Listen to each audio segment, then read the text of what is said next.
আমাদের মধ্যে কতজন মানুষ আসলে এই ব্যাপারটা নিয়ে চিন্তা করেছেন যে আমাদের জীবনের উদ্দেশ্যটা কি?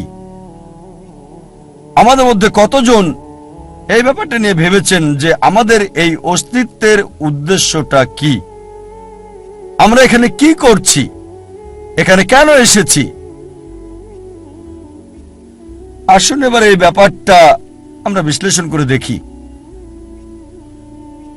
আমি এখানে দর্শকদের অনুরোধ করব, আপনাদের মধ্যে কেউ যদি কখনো এটা চিন্তা করে থাকেন যে আপনার জীবনের উদ্দেশ্যটা কি, তাহলে দয়া করে হাত তোলেন। আমি জানতে চাচ্ছি এখানে দর্শকদের মধ্যে কতজন এটা নিয়ে চিন্তা করেছেন যে আমাদের জীবনের উদ্দেশ্যটা কি।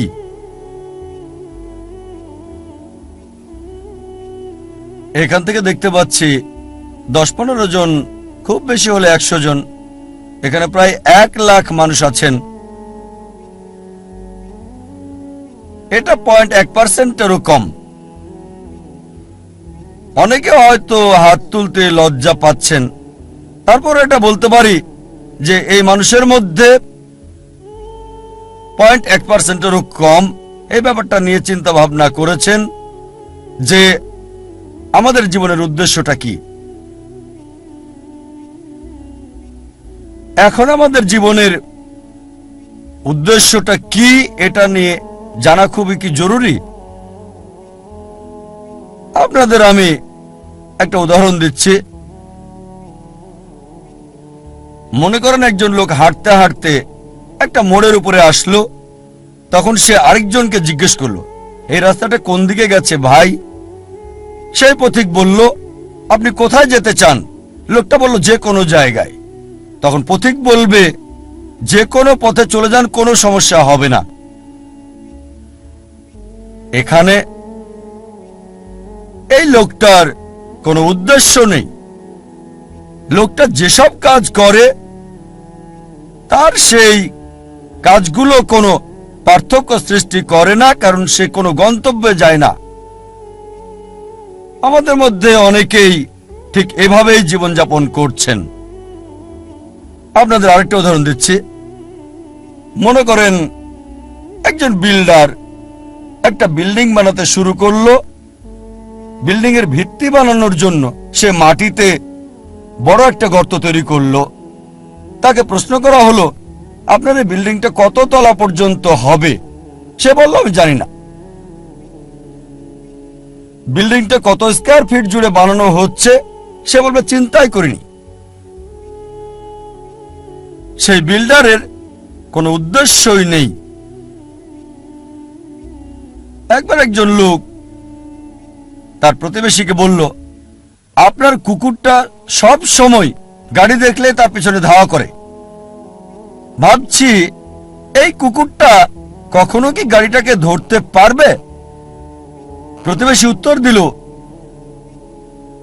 কোনো গাড়িকে ধরতে পারবে কিনা সেটা নিয়ে ভাবছি না, আমি ভাবছি গাড়িটা ধরতে পারলে কুকুরটা তখন কি করবে। যে লোকটা বলছে কখনো ধরতে পারবে কিনা জানি না, সে বুঝতে পারছে না। আর প্রতিবেশী কুকুরটার মালিক, সে কিন্তু বুঝতে পারছে গাড়িটাকে ধরতে পারলে সে কুকুরটা তখন কি করবে। এখানে কুকুরটার উদ্দেশ্যটা কি? দুর্ভাগ্যজনকভাবে আমাদের অনেকেই আমাদের জীবনটাকে এভাবেই পার করে দিচ্ছি, এই কুকুরটার মতোই। লোকজন গ্র্যাজুয়েশন করে, তাদের জিজ্ঞেস করবেন, আপনি গ্র্যাজুয়েশন করছেন কেন? তারা কারণটা জানে না। কারণটা এই যে তারা গ্র্যাজুয়েট হতে চায়। গ্র্যাজুয়েশন শেষ করে আপনি কি করবেন? সে বলল, আমি জানি না। আমাদের বেশিরভাগই জীবনটাকে পার করছি গন্তব্য ছাড়া লোকটার মতো, অথবা সেই কুকুরটার মতো যে গাড়িকে ধরতে পেছনে ছুটছে কোনো উদ্দেশ্য ছাড়াই। আমাদের অনেকেই আমরা না বুঝেই অন্য মানুষের উদ্দেশ্যকে নকল করি। কোন ছাত্রকে প্রশ্ন করবেন, আপনি কমার্স পড়ছেন কেন? সে উত্তর দেবে, কারণ আমার বন্ধু কমার্স পড়ছে।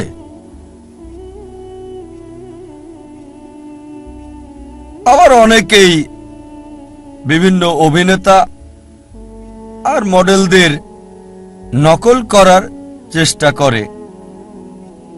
তারা এটা না বুঝেই করে। একবার এক লোক গ্রাম থেকে বোম্বেতে আসলো বড়লোক হওয়ার জন্য। তাকে একবার প্রশ্ন করা হলো যে আপনি বোম্বেতে আসলেন কেন? সে তখন বলল, আমি হিন্দি সিনেমায় দেখেছি অমিতাভ বচ্চন খুব গরিব ছিল, তারপর বোম্বেতে এসে এক রাতের মধ্যে অনেক বড়লোক হয়ে গেল।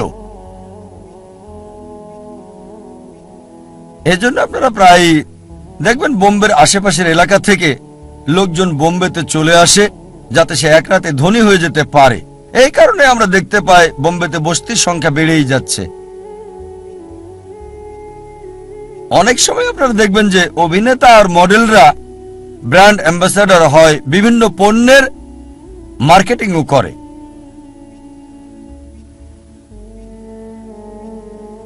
একজন একটা নতুন গাড়ি কিনলো, হুন্ডাই i10। তাকে প্রশ্ন করা হলো, আপনি এই গাড়িটা পছন্দ করলেন কেন? Hyundai i10। সে বলল, আমার প্রিয় অভিনেতা শাহরুখ খান, তার একটা হুন্ডাই i10 আছে। আমি জানি না যে শাহরুখ খান ওই অ্যাড ছাড়া আর কখনো হুন্ডাই i10-এ বসেছেন কি না। তিনি হয়তো চালান মার্সিডিজ অথবা BMW অথবা এরকম কিছু। আমার সন্দেহ তার i10 আছে কিনা। শাহরুখ খান মডেল হয়েছেন ঘড়ির, ট্যাগ হিওর ঘড়ির। তিনি ব্র্যান্ড অ্যাম্বাসেডর এই বিখ্যাত ট্যাগ হিওর ঘড়ির। আর আমরা দেখি যে অনেক ভক্তই তার এই ঘড়ি কিনে থাকে। এখন শাহরুখ খানের অভিনয়ের সাথে এই ট্যাগ হিওরের সম্পর্কটা কি? এই ট্যাগ হিওর ঘড়িটা কি তার অভিনয়ের ক্ষেত্রে কোনো সাহায্য করে যাচ্ছে? আমার তো মনে হয় শাহরুখ খান বিখ্যাত হওয়ার পরে এই ট্যাগ হিওর ঘড়ি পরেছেন। এরকম বিভিন্ন উপায়ে মিডিয়ায় পণ্যের মার্কেটিং করা হয়। আর দুর্ভাগ্যজনকভাবে আমরা অন্য মানুষকে নকল করার চেষ্টা করি, বেশিরভাগ সময় কিছু না বুঝেই। মনে করেন একজন ধনী লোক একটা টেক্সটাইল মিল কিনলো। প্রশ্ন করা হলো, আপনি এই টেক্সটাইল মিল কিনলেন কেন? সেই লোক বলল যে আমি খোঁজ খবর নিয়ে জানতে পেরেছি টেক্সটাইল ব্যবসায় অনেক বেশি লাভ করা যায়। তারপর জিজ্ঞেস করা হলো, আপনার কাছে কি কোনো ভালো রিপোর্ট আছে? সে বলল না। ব্যবসা দেখাশোনার জন্য কি কাউকে ঠিক করেছেন? কাউকে সেই কোম্পানির চিফ এক্সিকিউটিভ অফিসার কি বানিয়েছেন? সে বলল না। এখানে কত % লাভ করতে চান আমি জানি না। তারপর কাঁচামাল কোথা থেকে কিনবেন ওটা তো চিন্তা করিনি। আপনি টেক্সটাইল বিক্রি করবেন কোথায়? সে বলল জানি না। আপনার কি মনে হয় এই মিল মালিক টেক্সটাইল ব্যবসায় কোনো লাভ করতে পারবে? আবার ধরেন আরেকজন লোক, তার একটা উদ্দেশ্য। তার উদ্দেশ্য হচ্ছে পৃথিবীর সেরা বিজ্ঞানী হওয়া। সে কি করলো? সে তখন পৃথিবীর প্রথম মানুষ আদম আলাইহিস থেকে শুরু করে এ পর্যন্ত মানুষের ইতিহাস পড়ল। এভাবে অনেক পড়াশোনা করে জানতে পারলো যে পৃথিবীর ইতিহাসে এ পর্যন্ত সবচেয়ে সেরা বিজ্ঞানী স্যার আইজ্যাক নিউটন। আর এই কথাটা সঠিক। এটা জানার পর সে কি করলো? নিউটনের মতো হওয়ার জন্য সে মাথার চুল লম্বা রাখতে লাগলো, আইজ্যাক নিউটনের মতো কার্লি। তারপর জুতা পরতে লাগলো তার মতো। তারপর সে জামা কাপড়ও পরতে লাগলো। সেই লোক কি নিউটনের মতো বিজ্ঞানী হতে পারবে? তার একটা উদ্দেশ্য আছে, তবে প্ল্যানিংটা হচ্ছে ভুল। প্ল্যানিং অবশ্যই আছে, সে বিজ্ঞানীদের নিয়ে পড়াশোনাও করেছে, কিন্তু প্ল্যানিংটা ছিল ভুল। এবার মূল প্রশ্নে আসি যে আমাদের জীবনের মূল উদ্দেশ্যটা কি? পৃথিবীতে আমাদের এই অস্তিত্বের উদ্দেশ্যটা কি? আপনাদের কি মনে হয় কে এই প্রশ্নের সঠিক উত্তরটা দিতে পারবেন যে পৃথিবীতে আমাদের জীবনের উদ্দেশ্যটা কি? কে? ডাক্তার জাকির নায়েক পারবেন? অবশ্যই এর উত্তর হবে না। তাহলে কি বিজ্ঞানীরা এই প্রশ্নের উত্তর দিতে পারবেন? এবার উত্তর না। তাহলে কি দার্শনিকরা এর উত্তর দিতে পারবেন? তারাও পারবেন না। এই প্রশ্নের সবচেয়ে সেরা উত্তর যে আমাদের জীবনের উদ্দেশ্যটা কি, এর উত্তর দিতে পারবেন আমাদের স্রষ্টা সর্বশক্তিমান আল্লাহ সুবহানাহু ওয়া তাআলা। আমার লেকচারের শুরুতে পবিত্র কোরআনের একটা আয়াত বলেছিলাম, সূরা জারিয়াত অধ্যায় 51 আয়াত 5 ও 6। এখানে আল্লাহ বলেছেন, ওয়ামা খালাকতুল জিন্না ওয়াল ইনসা ইল্লা লিয়াবুদুন। আমি জিন এবং মানুষকে সৃষ্টি করেছি আমার ইবাদতের জন্য। জিন এবং মানুষকে সৃষ্টি করেছি শুধু আমার ইবাদতের জন্য। এখানে আরবি শব্দ হচ্ছে ইবাদা, মূল শব্দ আব থেকে এসেছে, যার অর্থ চাকর, এর মানে দাস। ইবাদা মানে নির্দেশ পালন, মানে গোলামি, এর মানে অনুগত, সমর্পণ করা। সংক্ষেপে ইবাদা মানে গোলামি বা আল্লাহ সুবহানাহু ওয়া তাআলার নির্দেশ মান্য করা। আমাদের স্রষ্টা সর্বশক্তিমান আল্লাহর যা কিছু আল্লাহ সুবহানাহু ওয়া তাআলা সর্বশক্তিমান আল্লাহ নির্দেশ দিয়েছেন আমরা মানি, এটাই হচ্ছে ইবাদা, এটাই প্রার্থনা। যেমন ধরেন আল্লাহ সুবহানাহু ওয়া তাআলা বলেছেন 5টি পিলার মানতে হবে। যদি তাওহীদে বিশ্বাস করেন যে কোনো উপাস্য নেই আল্লাহ ছাড়া, তাহলে ইবাদত করছেন, আপনি আল্লাহর উপাসনা করছেন। যদি প্রার্থনা করেন, সালাহ আদায় করেন, আপনি ইবাদত করছেন, আল্লাহ সুবহানাহু ওয়া তাআলার উপাসনা করছেন। যদি যাকাত দেন, বাধ্যতামূলক দান, ইবাদত করছেন, আল্লাহ সুবহানাহু ওয়া তাআলার উপাসনা করছেন। যদি রোজা রাখেন, ইবাদত করছেন, আল্লাহ সুবহানাহু ওয়া তাআলার উপাসনা করছেন। আল্লাহ কোরআনে বলেছেন যে প্রতিবেশীর হক আদায় করতে হবে, তাই যদি প্রতিবেশীর হক আদায় করেন, যেহেতু কোরআন বলছে সূরা মাউন অধ্যায় 107 আয়াত 7, তাহলে ইবাদত করছেন, আল্লাহ সুবহানাহু ওয়া তাআলার উপাসনা করছেন। যদি বিরত থাকেন যেগুলো থেকে সর্বশক্তিমান স্রষ্টা আল্লাহ সুবহানাহু ওয়া তাআলা বিরত থাকতে বলেছেন, তাহলে আপনি ইবাদত করছেন। যদি মদপান থেকে বিরত থাকেন, আপনি ইবাদত করছেন। যদি শুকর না খান, তাহলে আপনি ইবাদত করছেন, আল্লাহ সুবহানাহু ওয়া তাআলার উপাসনা করছেন। যদি বিরত থাকেন চুরি করা থেকে, ধোঁকা দেওয়া থেকে, মিথ্যে বলা থেকে, আপনি ইবাদত করছেন, আল্লাহ সুবহানাহু ওয়া তাআলার উপাসনা করছেন। সংক্ষেপে আল্লাহ সুবহানাহু ওয়া তাআলার নির্দেশ মান্য করলে, নিজের ইচ্ছাকে আল্লাহর কাছে সমর্পণ করলে আপনি ইবাদত করছেন, আপনি আল্লাহ সুবহানাহু ওয়া তাআলার উপাসনা করছেন। আর মানুষের প্রতিটি কাজই ইবাদত বললে গণ্য হবে যদি দুটি শর্ত মানেন। এক নম্বর হচ্ছে কাজটি করা হবে কেবলমাত্র আমাদের স্রষ্টা আল্লাহ সুবহানাহু ওয়া তাআলার সন্তুষ্টির জন্য।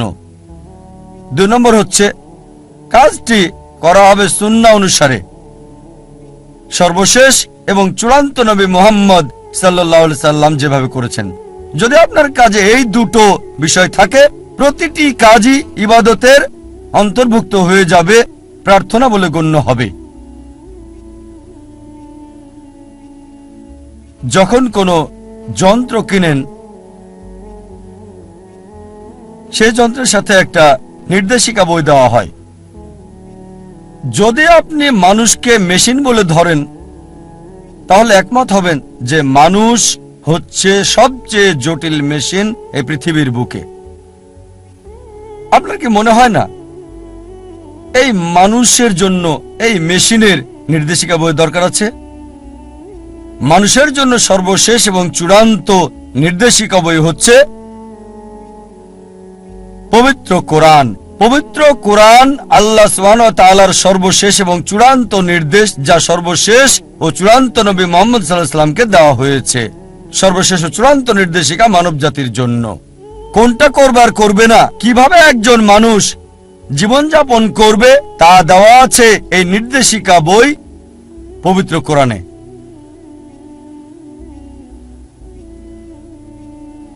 অনেকে আমাকে প্রশ্ন করে, কেন সর্বশক্তিমান আল্লাহ ইবাদত চান আমাদের? আমাদের ইবাদত কি তার প্রয়োজন? কেন চান আমরা তার প্রশংসা করি? আল্লাহু আকবার, আল্লাহ মহান, সর্বশক্তিমান, আল্লাহ কি প্রশংসার প্রয়োজন? আল্লাহ উত্তর দিচ্ছেন পবিত্র কোরআনে, সূরা ফাতির অধ্যায় 35 আয়াত 15, হে মানুষ, তোমরাই আল্লাহর মুখাপেক্ষী, আর আল্লাহ সকল অভাব মুক্ত, সকল প্রশংসা তার। কোরআন বলছে সূরা ফাতিরে অধ্যায় 35 আয়াত 15, হে মানুষ, তোমরাই আল্লাহর সাহায্য প্রার্থী, আল্লাহ সকল অভাব মুক্ত, প্রশংসা কেবল তারই।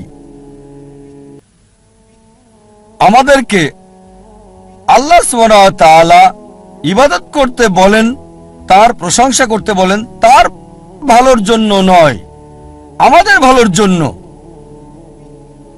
যখন আল্লাহু আকবার বলি, এটা আল্লাহকে মহান করে না, আল্লাহ এমনিতেই অতি মহান। আপনি আল্লাহু আকবার বলেন আর না বলেন, তারপরও আল্লাহ অতি মহান থাকবেন, এতে আল্লাহ সুবহানাহু ওয়া তাআলার কিছুই যায় আসে না। তবে আল্লাহ সুবহানাহু ওয়া তাআলা চান আমরা তার প্রশংসা করি, কারণ তিনি আমাদের মানসিকতা বোঝেন। আমরা মানুষরা যখন কারো প্রশংসা করি, যখন মহান বা বিখ্যাত কাউকে চিনি, আমরা সাধারণত তার কথায় মেনে চলি।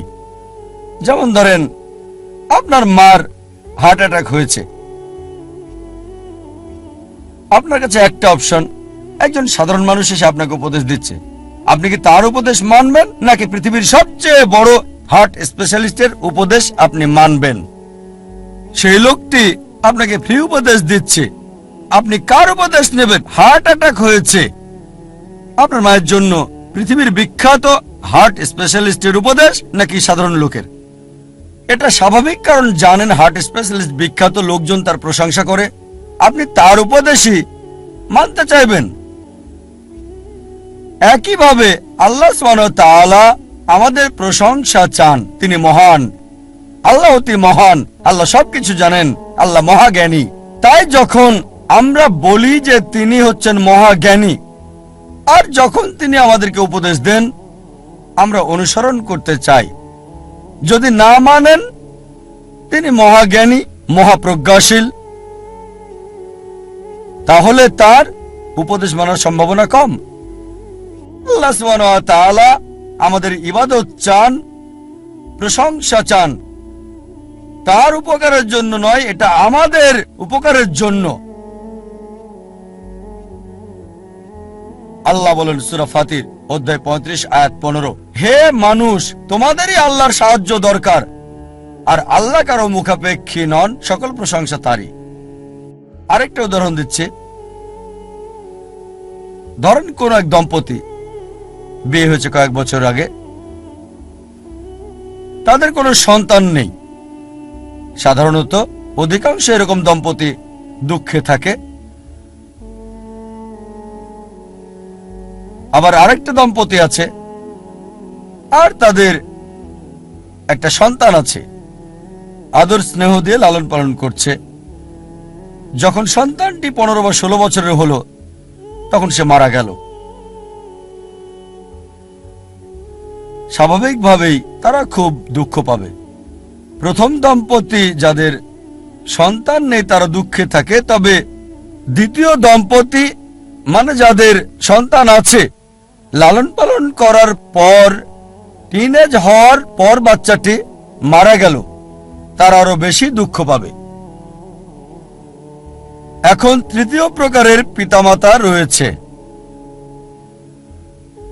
যাদের সন্তান আছে, তাকে ভালোবাসা স্নেহ দিয়ে লালন করছে, তার দেখাশোনা করছে, তবে যখন বড় হলো, প্রাপ্তবয়স্ক হলো, তখন পিতামাতার সাথে কথা বলে না, তাদের দেখাশোনা করে না।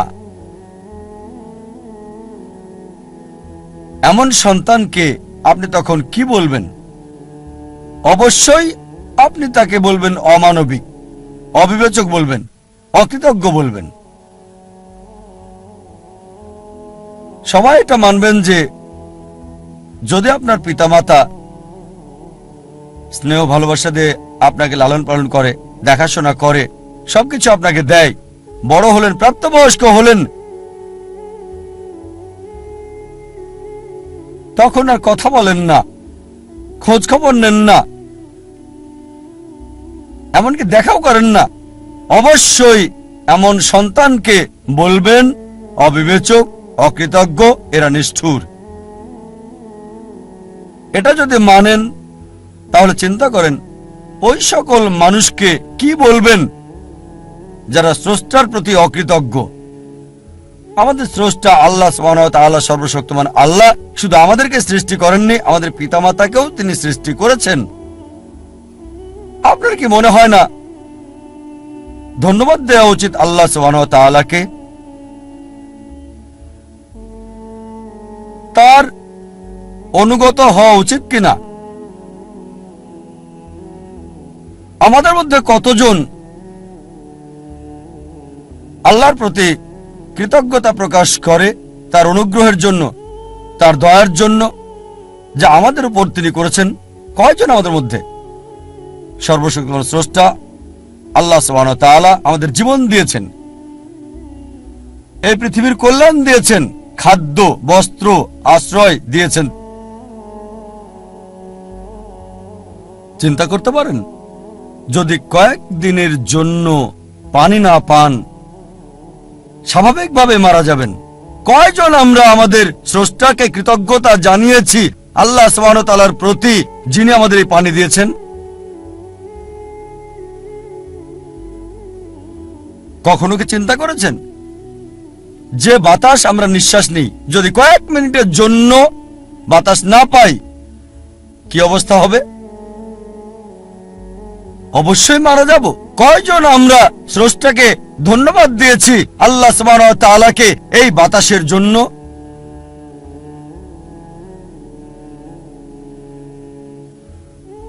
আল্লাহ বলেন কোরআনে, সূরা ইব্রাহিম অধ্যায় 14 আয়াত 34, যদি তুমি গণনা করো এই নিয়ামত আল্লাহ তাআলার, গুণে শেষ করতে পারবে না। আর মানুষ আসলেই অবিবেচক, অকৃতজ্ঞ।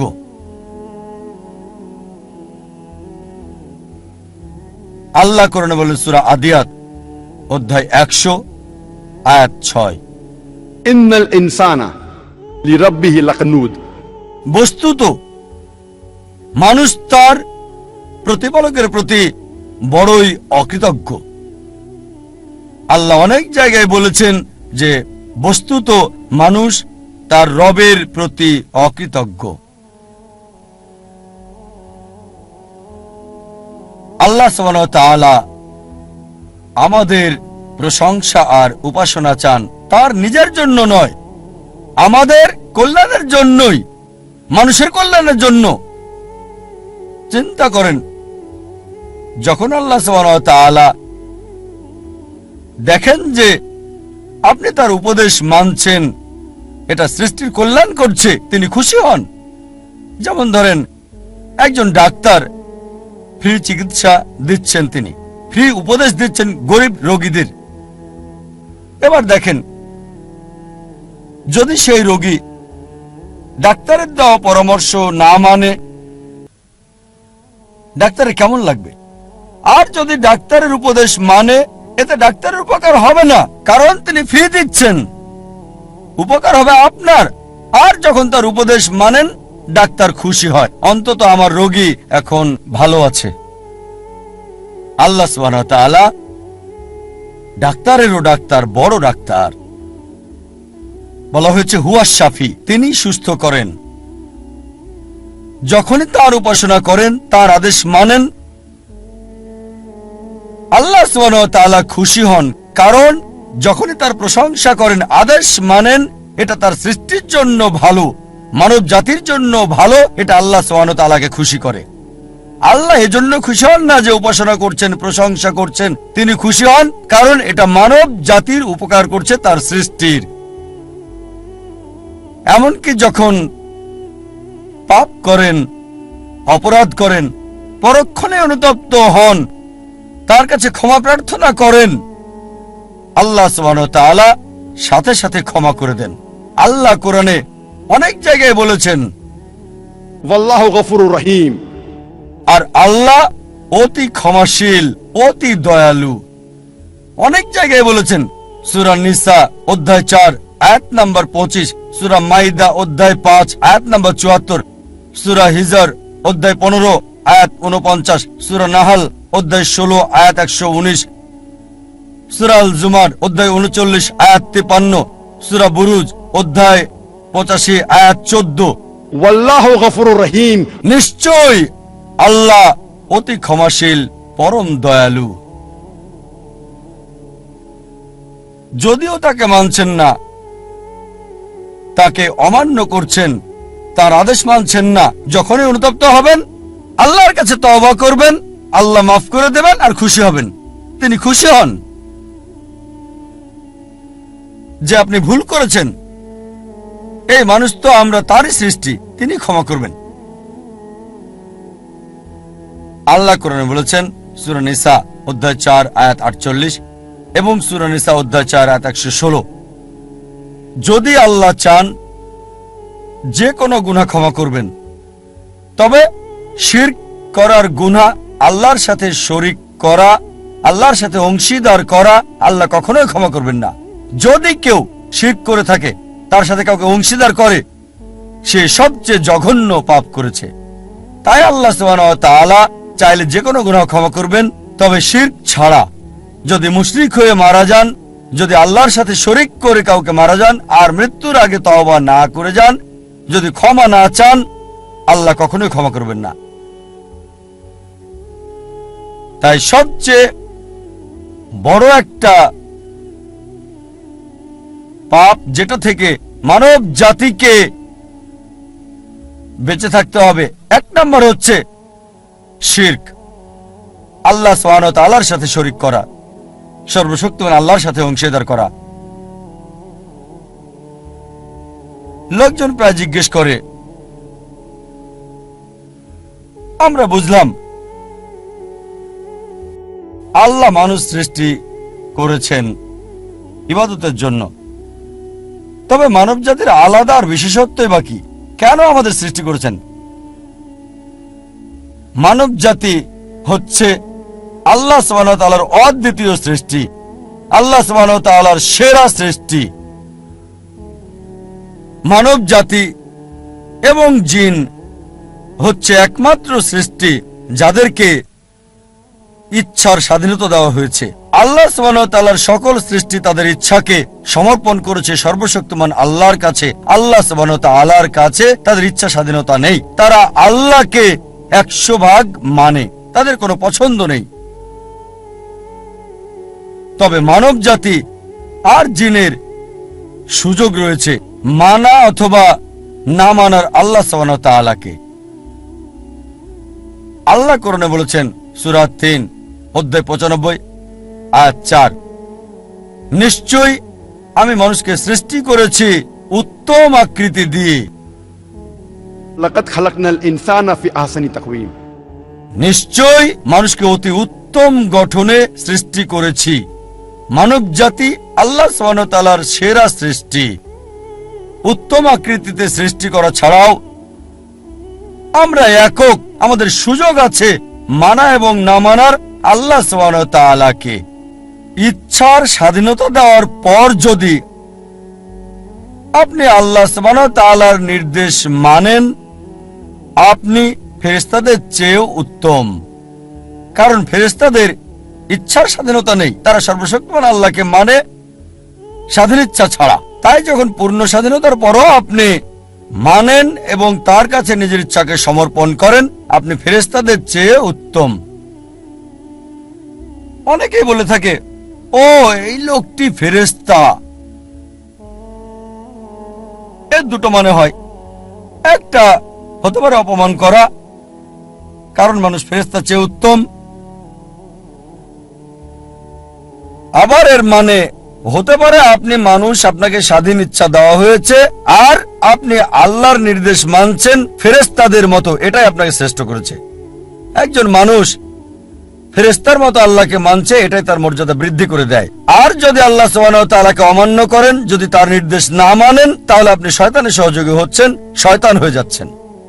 তাই মানুষের পছন্দের সুযোগ আছে। আল্লাহ সুবহানাহু ওয়া তাআলার নির্দেশ মেনে ফেরেশতাদের চেয়ে উত্তম হতে পারে, আর অমান্য করে শয়তান হতে পারে। পছন্দ আপনার।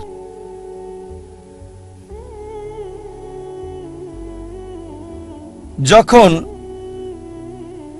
আমরা ভালো করে দেখি কেন আল্লাহ সুবহানাহু ওয়া তাআলা আমাদের সৃষ্টি করেছেন, এর কারণ আমরা সৃষ্টির সেরা। আমাদের সুযোগ আছে আল্লাহকে মানার এবং না মানার সুযোগ। যদি মানেন ফেরেশতাদের চেয়ে উত্তম, যদি না মানেন শয়তান হয়ে যাবেন। আর আল্লাহ বলেন এই জীবন আমাদের জন্য পরীক্ষা। আমি আলোচনা শুরু করেছিলাম কোরআনের একটা আয়াত দিয়ে, সূরা মুলক অধ্যায় 67 আয়াত 2। আল্লাহ বলেছেন, আল্লাযী খালাকাল মাউতা ওয়াল হায়াতা লিয়াবলুয়াকুম আইয়ুকুম আহসানু আমালা। আল্লাহ সৃষ্টি করেছেন জীবন এবং মৃত্যু তোমাদের পরীক্ষার জন্য, কে তোমাদের মধ্যে উত্তম আমলকারী। আল্লাহ জীবন মৃত্যু দিয়েছেন পরীক্ষা করার জন্য, মানুষের মধ্যে কে উত্তম আমল করে। তাই এই জীবনটা হচ্ছে আখিরাতের জন্য পরীক্ষা। আল্লাহ বলেন সূরা আল ইমরান অধ্যায় 3 আয়াত 185, কুল্লু নাফসিন যায়কাতুল মউত। প্রত্যেক প্রাণী মৃত্যুর স্বাদ গ্রহণ করবে। আপনার চূড়ান্ত ফয়সালা দেওয়া হবে বিচারের দিনে। যে মানুষই আগুন থেকে রক্ষা পাবে তাকে কল্যাণময় উদ্যানে প্রবেশ করানো হবে। জীবনের উদ্দেশ্যে যে মানুষ সফল হয়েছে, অবশ্যই দুনিয়ার এই জীবন ছলনা ছাড়া আর কিছুই না। আল্লাহ কোরআনে বলেন সূরা বাকারা অধ্যায় 2 আয়াত 155, নিশ্চিত যেন আমি তোমাদেরকে পরীক্ষা করব ভয় দিয়ে, ক্ষুধা দিয়ে, অথবা সম্পদের ক্ষতি দিয়ে, জানের ক্ষতি দিয়ে, জমিনের ক্ষতি দিয়ে, তাদের জন্য সুসংবাদ যারা ধৈর্য ধারণ করে। আল্লাহ সুবহানাহু ওয়া তাআলা আমাদের জীবন মৃত্যু সৃষ্টি করেছেন পরীক্ষা করার জন্য, যে মানুষের মধ্যে কে উত্তম আমলকারী। আর অবশ্যই আল্লাহ পরীক্ষা করবেন ভয় দিয়ে, ক্ষুধা দিয়ে, মালের ক্ষতি দিয়ে, জীবনের ক্ষতি দিয়ে, আর সারা জীবনের অর্জন দিয়ে, ফসলের ক্ষতি দিয়ে। বিভিন্ন মানুষকে বিভিন্নভাবে পরীক্ষা করেন। আল্লাহ কোরআনে বলেন যে আল্লাহ সুবহানাহু ওয়া তাআলা কিছু কিছু মানুষকে বেশি অনুগ্রহ করে থাকেন অন্যদের তুলনায়। আল্লাহ কোরআনে বলেন সূরা আনাম অধ্যায় 6 আয়াত 165, যে তিনি কিছু মানুষকে বেশি মর্যাদা দিয়েছেন অন্যদের উপরে, আর তিনি কিছু মানুষকে বেশি সুযোগ দেন, এভাবে তাদেরকে পরীক্ষা করে থাকেন। তাই যদি আল্লাহ মর্যাদা দেন আর আপনাকে পুরস্কৃত করেন, আপনাকে প্রাচুর্য দেন, প্রস্তুত হন, আল্লাহ আপনাকে পরীক্ষা করছেন। আল্লাহ কোরআনে বলেন সূরা আনফাল অধ্যায় 8 আয়াত 28, যে তোমাদের সম্পদ, তোমাদের সন্তান তোমাদের জন্য পরীক্ষা। যে সম্পদ আল্লাহ আপনাকে দিয়েছেন, যে সন্তান আল্লাহ আপনাকে পরীক্ষা করছেন সেগুলো দিয়ে। আল্লাহ বলেন সূরা মুনাফিকুন অধ্যায় 63 আয়াত নম্বর 9, তোমার সম্পদ আর সন্তান যেন তোমাকে ভুলিয়ে না দেয় সৃষ্টিকর্তা আল্লাহ সুবহানাহু ওয়া তাআলার কথা। আল্লাহ কোরআনে বলেন সূরা আনকাবুত অধ্যায় 29 আয়াত 2, যে মনে করো না মুখে বললেই হবে আমি বিশ্বাস করি আর আল্লাহ পরীক্ষা করবেন না। শুধু মুখে বললে আমি মুসলিম, আমি বিশ্বাসী, আমি মুমিন। আল্লাহ বলছেন কোরআনে, মনে করো না যে আল্লাহ তোমাকে পরীক্ষা করবেন না, আল্লাহ অবশ্যই পরীক্ষা করবেন। আর যদি পরীক্ষায় পাশ করেন আপনি জান্নাতে যাবেন। শুধু মুখে বললে আমি মুসলিম, আমি মুহাম্মদ, আমি জাকির, আমি আব্দুল্লাহ, জান্নাতে যেতে পারবেন না। আল্লাহ অবশ্যই পরীক্ষা করবেন। যদি পরীক্ষায় পাশ করেন ইনশাআল্লাহ জান্নাতে যাবেন। জান্নাতে যাওয়ার জন্য একজন মানুষের কি দরকার, জান্নাতে যাওয়ার মাপকাঠি কি? এই প্রশ্নের উত্তর দেওয়া হয়েছে সূরা আল আসর অধ্যায় 103 আয়াত 1 থেকে 3, যেখানে আল্লাহ বলেছেন ওয়াল আসর ইন্নাল ইনসানা লাফি খুসর ইল্লাল্লাযিনা আমানু ওয়া আমিলুস সলিহাতি ওয়া তাওয়াসাউ বিল হাক্কি ওয়া তাওয়াসাউ বিস সাবর। সময়ের কসম, নিশ্চয়ই মানুষ ক্ষতির মধ্যে আছে, তারা ব্যতীত যারা ঈমান আনে, সৎকর্ম করে, মানুষকে সত্যের দিকে আহ্বান করে, ধৈর্য এবং সবরের উপদেশ দিয়ে থাকে। একজন মানুষকে 3টি অর্জনের জন্য 4টে কাজ করতে হবে। 3টি কাজ হচ্ছে, প্রথম কাজ আল্লাহর সন্তুষ্টি। আল্লাহর সন্তুষ্টির মাধ্যমে পৃথিবীতে শান্তি এবং আখিরাতে জান্নাত অর্জন। এই 3টির জন্য 4টি কাজ করতে হবে। প্রথম কাজটা পূর্ণ ঈমান থাকা, দ্বিতীয় কাজ হচ্ছে পুণ্য বা সৎকর্ম, তৃতীয় কাজ হচ্ছে দাওয়া, সত্যের দিকে মানুষকে আহ্বান করা, আর চতুর্থ কাজ হবে ধৈর্য এবং সবর, মানুষকে ধৈর্য আর সবরের কথা বলা। যে কোনো মানুষকে আল্লাহর সন্তুষ্টি অর্জন করতে হলে, দুনিয়াতে কল্যাণ চাইলে এবং বেহেশতে যেতে চাইলে তার ঈমান থাকতে হবে, খাঁটি ঈমান। তার থাকতে হবে আমালে সালিহাত, সৎকর্ম, খোদাভীরুতা, থাকতে হবে ওয়া তাওয়াসাবিল হক, করতে হবে ওয়া তাওয়াসাবিল হক, মানুষকে সত্যের দিকে ডাকা মানে সত্য প্রচার, আর ওয়া তাওয়াসাবিস সাবর, মানুষকে ধৈর্য আর সবরের দিকে আহ্বান করবে।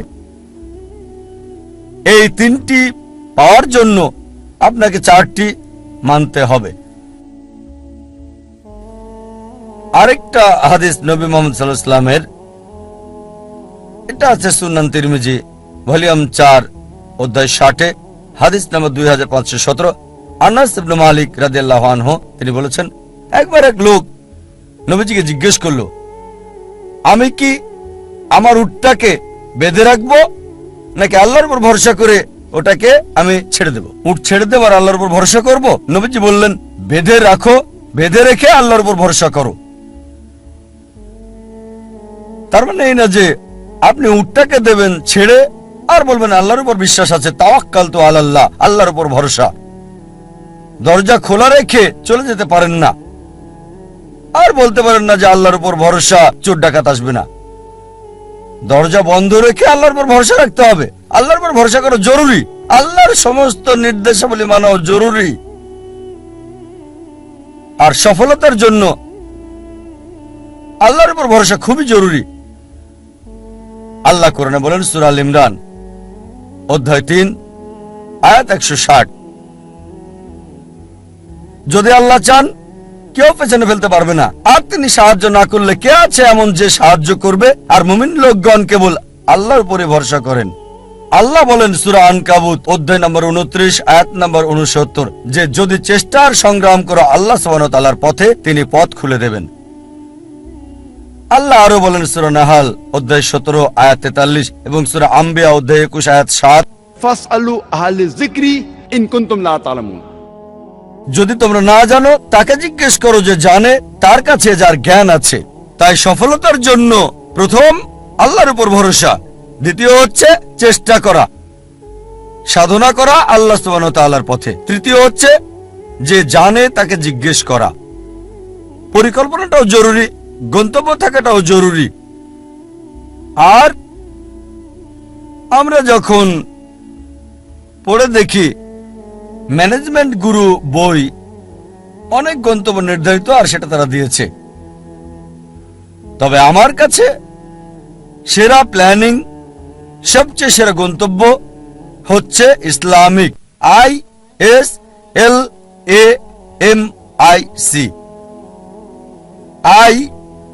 এটা দিয়ে ইসলামিক। আপনার গন্তব্য আল্লাহ সুবহানাহু ওয়া তাআলা এবং নবী মুহাম্মদ সাল্লাল্লাহু আলাইহি সাল্লামের শিক্ষা অনুযায়ী হতে হবে। আপনার গন্তব্য কোরআন এবং সর্বশেষ এবং চূড়ান্ত বার্তাবাহক নবী মুহাম্মদ সাল্লাল্লাহু আলাইহি সাল্লামের হাদিসের অনুযায়ী হতে হবে। এটা ইসলামিক হতে হবে। এক নম্বর। এস হচ্ছে লক্ষ্য নির্দিষ্ট হতে হবে, স্পেসিফিক হতে হবে, অস্পষ্ট হবে না। আরেকটা উদাহরণ দিচ্ছি। ধরেন একজন শিক্ষক ছাত্রদের ধনুবিদ্যা সম্পর্কে শিক্ষা দিচ্ছেন, আর ছাত্রদের বললেন, যারা তীর চালানো শিখছিল, গাছের ডগায় বসা একটা পাখিকে নিশানা করছিল। সবাই নিশানা করছে। শিক্ষক বললেন, আমি না বললে কেউ তীর ছুড়বে না। প্রথম ছাত্রকে বললেন, নিশানা করেছো? সে বলল, হ্যাঁ। তুমি কি দেখছো? সে বলল, বন দেখছি, গাছ দেখছি, পাখিটাকেও দেখছি। দ্বিতীয় ছাত্রকে বললেন, তুমি কি দেখছো? সে বলল, স্যার, গাছটা দেখছি, গাছের ডাল দেখছি, আর পাখিটাকেও দেখছি। তৃতীয় ছাত্রকে বললেন, তুমি কি দেখছো? সেই ছাত্র বলল, আমি শুধু গাছের ডাল দেখছি, আর পাখির চোখ। চতুর্থ ছাত্রকে বললেন, তুমি কি দেখছো? সেই ছাত্র বলল, স্যার, আমি শুধু চোখ দেখছি আর অন্য কিছুই দেখছি না।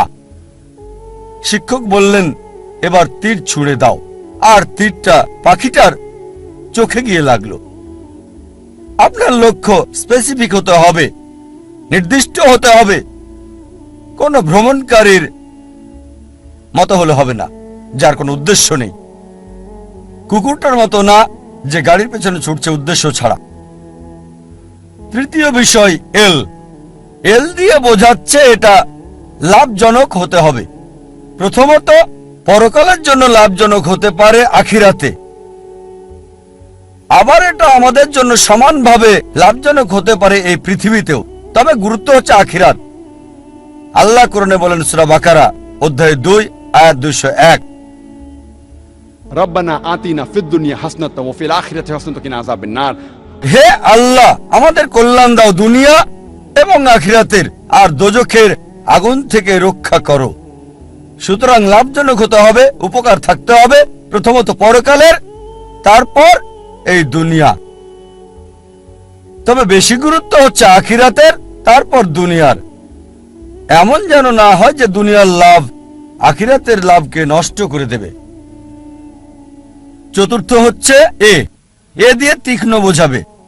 যথাযথ হতে হবে, সঠিক হতে হবে, লক্ষ্য সুতীক্ষ্ণ যথাযথ হবে।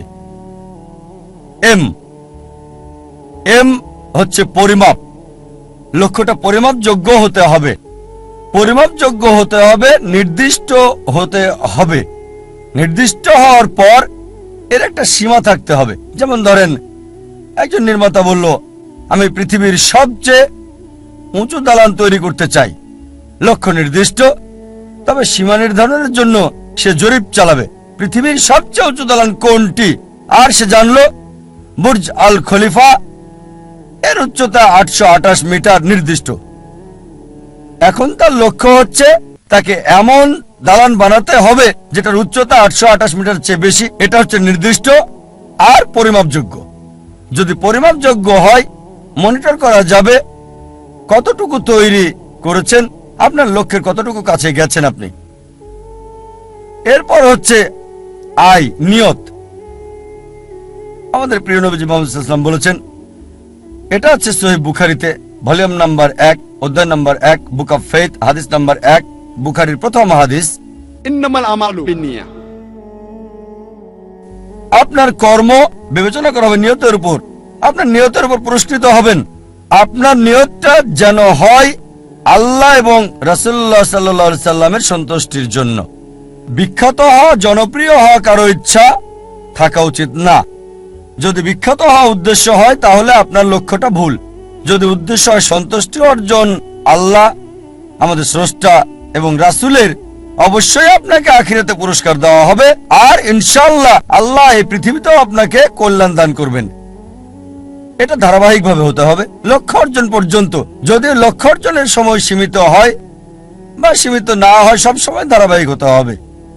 যেমন ধরেন, আপনার লক্ষ্য হচ্ছে রমজান মাসে অন্তত কোরআন পড়তে চান প্রতিদিন 1 পারা, তা আপনার টার্গেট আছে প্রতিদিন 1 পারা পড়বেন। এভাবে ধারাবাহিক প্রতিদিন রমজান মাসে কোরআনের 1 পারা করে আপনি পড়েন। রমজান শেষে পুরো কোরআন হবে শেষ অন্তত 1 বার। যদি সময় সীমিত না হয়, হয়তো বলতে পারেন আমি প্রতিদিন কোরআন পড়তে চাই। একটা টার্গেট সেট করলেন, প্রতিদিন পড়বেন আধা পারা বা হতে পারে 1 পারা। এভাবে শুরু করলেন। যখন আপনি শুরু করলেন এই পড়াটা আধা পারা বা 1 পারা একদিনে, আর জীবনের শেষ দিন পর্যন্ত এভাবে ধারাবাহিক হলেন, আমাদের প্রিয় নবীজি মুহাম্মদ সাল্লাল্লাহু আলাইহি ওয়াসাল্লাম বলেছেন, এটা আছে সহিহ মুসলিম ভলিউম 1 বুক অফ সালাহ অধ্যায় 272 হাদিস নম্বর 1711। তিনি বলেছেন যে এক লোক নবীজির কাছে বলল, সবচেয়ে ভালো কাজ কোনটি যা আল্লাহ পছন্দ করেন?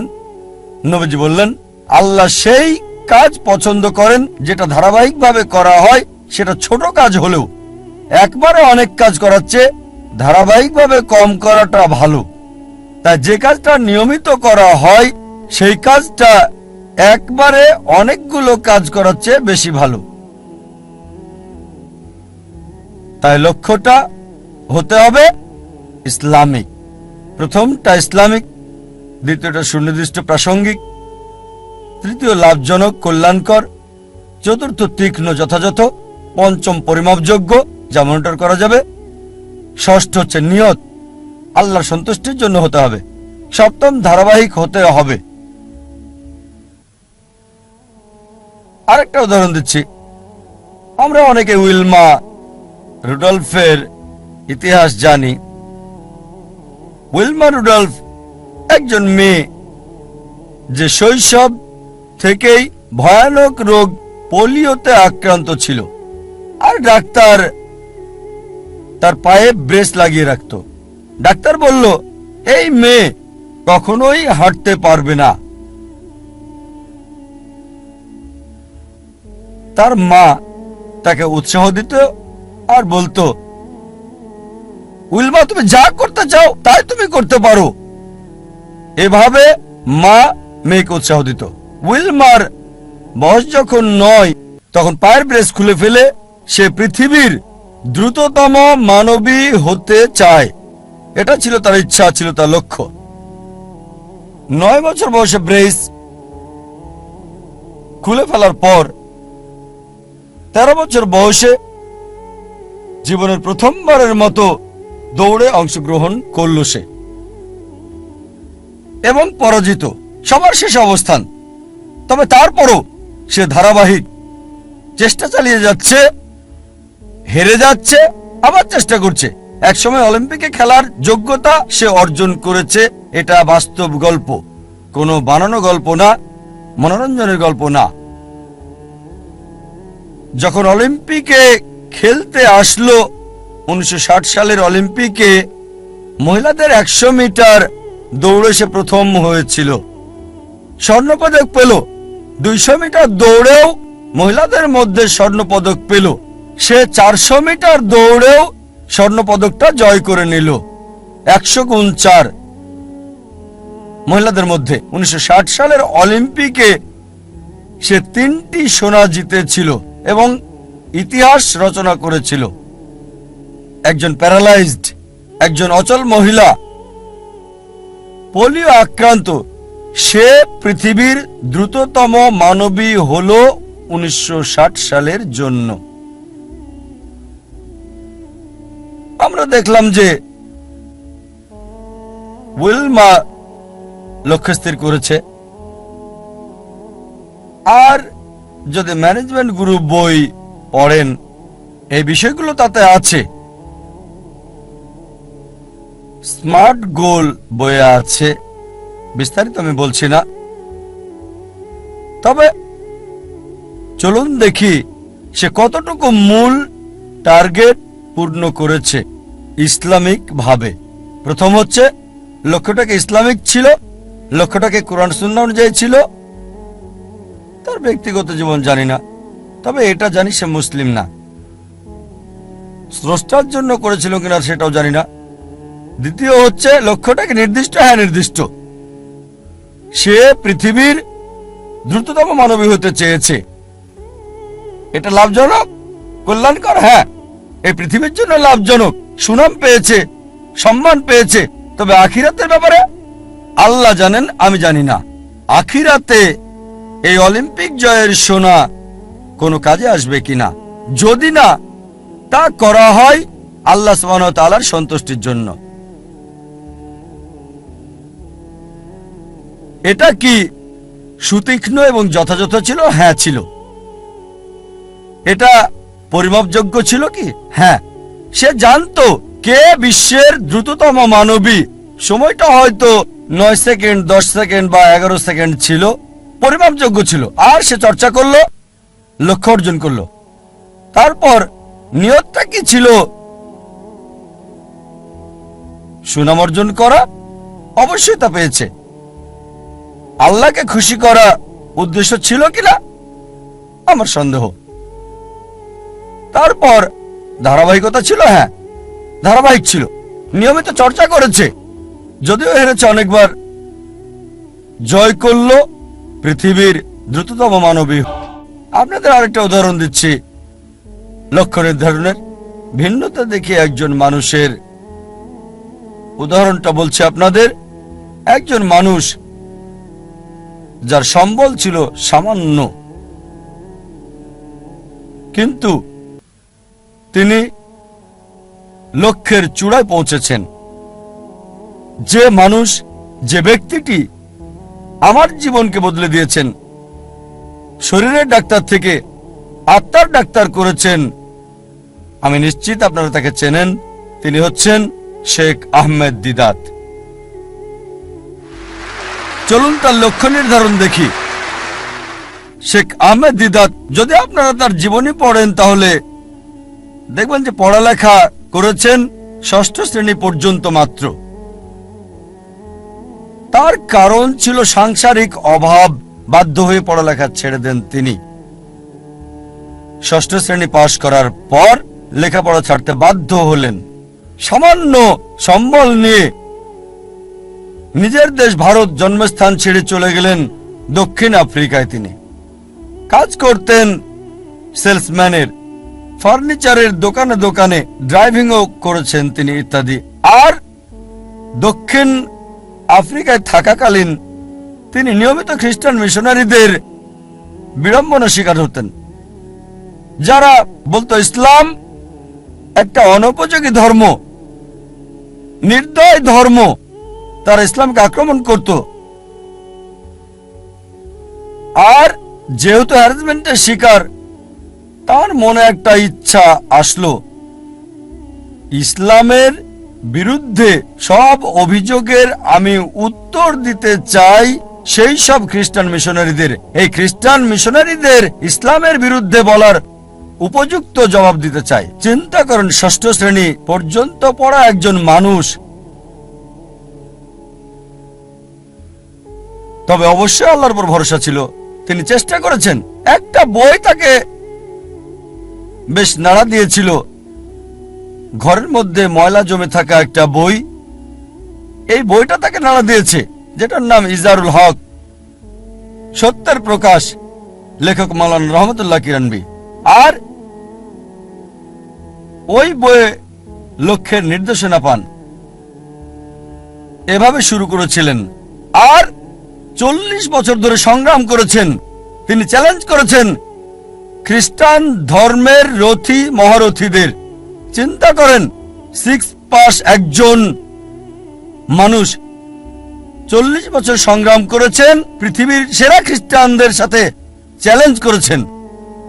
এমন একটা ঘটনা 1986 সালে তিনি বিতর্ক করেছিলেন পাদ্রী জিমি সোয়াগাটের সাথে। আর 80-র দশকে এই জেমি সোয়াগাট ছিল 1 নাম্বার, সবচেয়ে ক্ষমতাধর, সবচেয়ে বিখ্যাত খ্রিস্টান টিভি বিতার্কিক।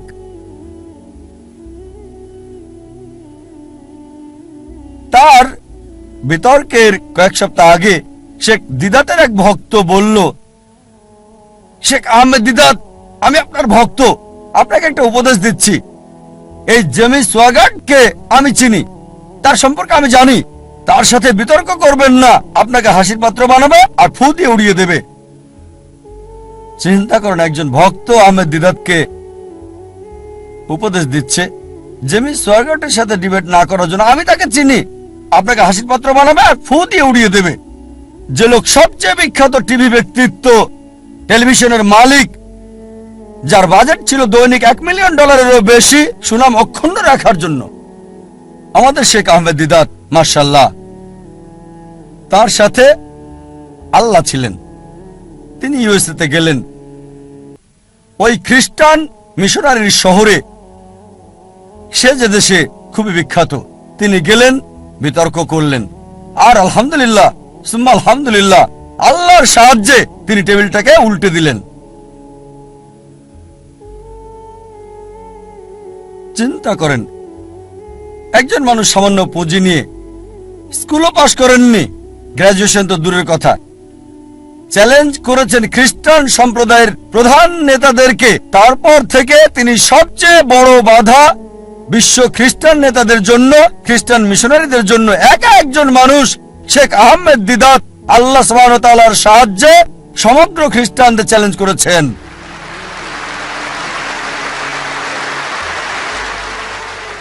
এবার তার লক্ষ্য নির্ধারণ দেখি। 1 নাম্বার হচ্ছে ইসলামিক। প্রথমে এটা কি ইসলামিক ছিল? কোরআন এবং সহিহ হাদিস মোতাবেক এটা কি আল্লাহ এবং রাসূলের জন্য ছিল? স্বাভাবিকভাবে হ্যাঁ ছিল, এ কারণেই 3 লক্ষ্য অর্জন করেছিলেন। দ্বিতীয় হচ্ছে, এটা কি নির্দিষ্ট ছিল? হ্যাঁ, তার লক্ষ্য নির্দিষ্ট ছিল, আমি ইসলামের বিরুদ্ধে অভিযোগের উত্তর দিতে চাই, এটা ছিল নির্দিষ্ট। যথাযথ জবাব দিতে চাই, অমুসলিমদের মন থেকে ইসলাম সম্পর্কে ভুল ধারণাটা সরাতে চাই আমি। তৃতীয় বিষয় হচ্ছে, এটা কি লাভজনক ছিল, কল্যাণকর ছিল? তিনি আখিরাতের লাভ চেয়েছেন, আর ইনশাআল্লাহ ইনশাআল্লাহ আল্লাহ তাকে জান্নাত দেবেন ইনশাআল্লাহ। কিন্তু আখিরাতের কল্যাণের পাশাপাশি দুনিয়াতেও সম্মান পেয়েছেন। দেখেন, 6ষ্ঠ শ্রেণী পাস একজন মানুষ 1986 সালে মুসলিম বিশ্বের নোবেল পেলেন মানবতার সেবায়, বাদশাহ ফয়সাল পুরস্কার তাকে দেওয়া হয়েছিল। 6ষ্ঠ শ্রেণী পাস লোক, তিনি পুরস্কারের জন্য করেননি, হয়তো পেয়েছেন $200, সেজন্য করেননি। পুরস্কারটা ছিল হয়তো স্বর্ণ, সেজন্য করেননি। তিনি করেছেন আল্লাহ এবং রাসূলের জন্য। আল্লাহ আখিরাতে পুরস্কার দেবেন, এই দুনিয়াতেও। লাভজনক। তারপর এটা কি তীক্ষ্ণ ছিল, যথাযথ ছিল? খুবই তীক্ষ্ণ, যথাযথ সময়ে তার কৌশল সবকিছু যথাযথ ছিল। যখন খ্রিস্টান মিশনারিরা মুসলিমদের বদনাম করত, আমাদের অবস্থান ছিল যখন একেবারে নিচে। এই মানুষ শেখ আহমেদ দিদাত হাজার হাজার তরুণকে অনুপ্রাণিত করেছিলেন, এবং আমাকেও। অন্তত আমরা মাথা উঁচু করে দাঁড়াতে পারি ভালোভাবে। তারপর এটা কি পরিমাপযোগ্য? হ্যাঁ। তিনি কি করলেন? খ্রিস্টান মিশনারিদের লেখা বইগুলো সংগ্রহ করলেন, যেগুলো ছিল ইসলামের বিরুদ্ধে লেখা, যেমন জন গিলক্রিস্ট, এইসব বই, জেমি সোগাট, আর সেগুলো উত্তর দিলেন। যখন তারা কোরআন এবং ইসলামকে আক্রমণ করত, তিনি জবাব দিতেন তাদের বাইবেল থেকে। কোরআনের আয়াতগুলো সেগুলোর উপরে প্রয়োগ করতেন আর ফলাফল পেতেন।